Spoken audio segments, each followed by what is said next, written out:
The word obsession encompasses the mindset of everyone at Mossy Oak. We obsess over hiding from, chasing, and conserving the critters we pursue. In this episode, we dive into the heart and mind of the original gamekeeper, Mr. Fox Hayes, as we explore his passion for hunting and conservation.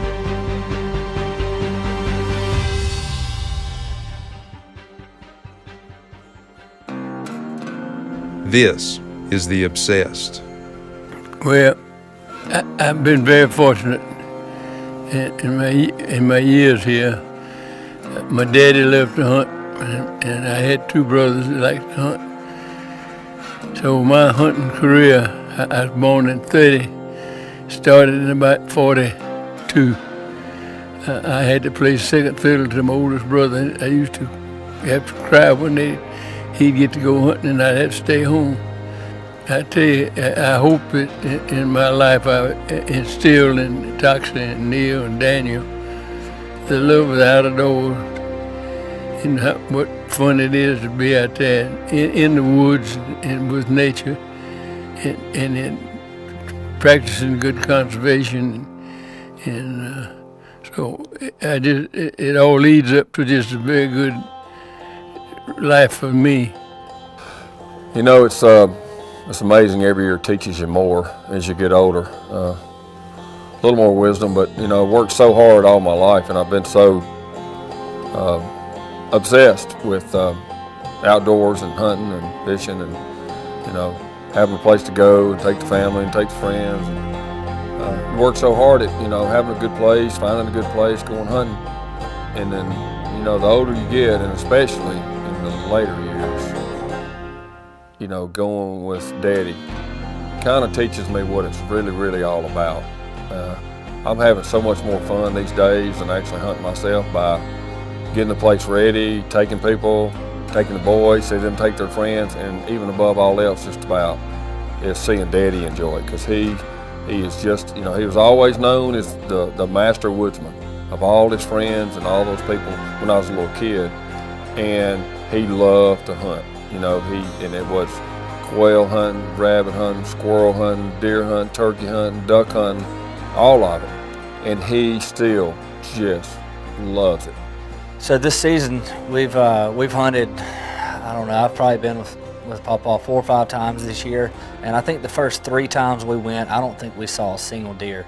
And he was, starting to question whether we were worthy guides or not.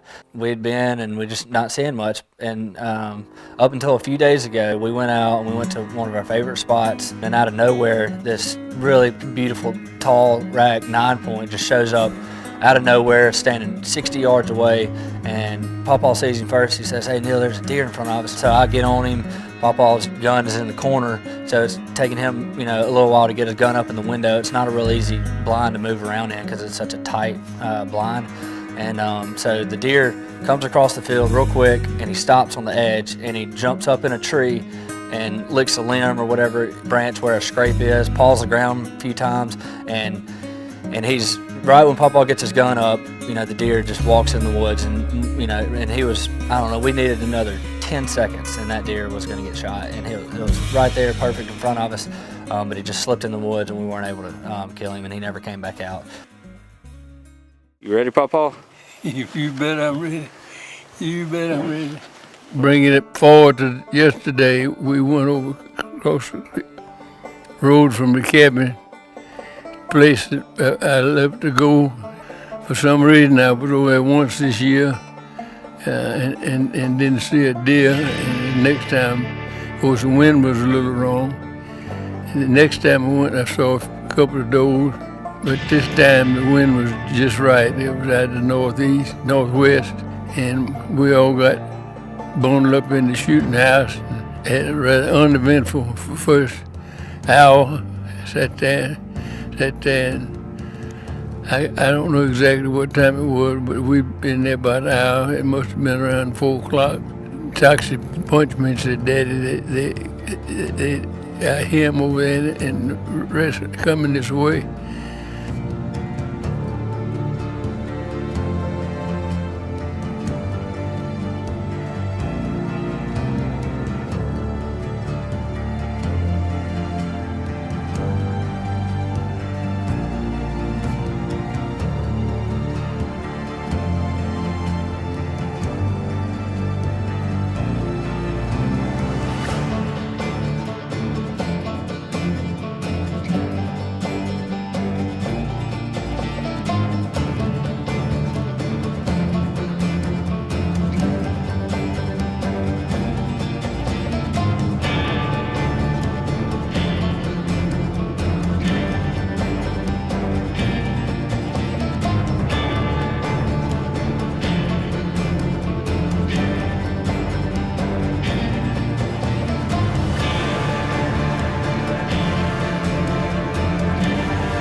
That's pretty much don't put my hand on it. Let me put my hand on it. Yeah, so, you know, people can learn a lot of lessons from him. And hey, I'm prejudiced, he's my dad, but I'm just telling you, everybody else that knows him too, you can learn so many life lessons. He's actually told me things in one sentence, in 3 or 4 words before, and it was advice. If I could have, you know, I'd read a whole self-help book and learn less than I could have learned from his wisdom of just a few words. Boy, his approach is so refreshing. Just the privilege of getting outdoors, and especially even deer hunting, just any buck he gets excited about. And it really is just the best word for it is refreshing to spend time with him. Well, the question was, what did obsessed mean to you? Well, to me, obsessed is a plural word, it's not a singular. The closest thing to being obsessed and not taking it all in is just the fact that I can get out in the good Lord's world, see what's been created and try to maintain it or either make it better. And as my children understand it, I spent the last 50 years of my life either make it a place I've owned better or buy another place and own it and do the same thing. So to me, I guess the easiest thing that you can say is I am obsessed with conservation and try to make everything better in the way of wildlife. And I think I've had a small degree of success. We've planted a lot of trees and built a lot of duck ponds, and I think we've done a pretty good job at doing Mother Nature's work.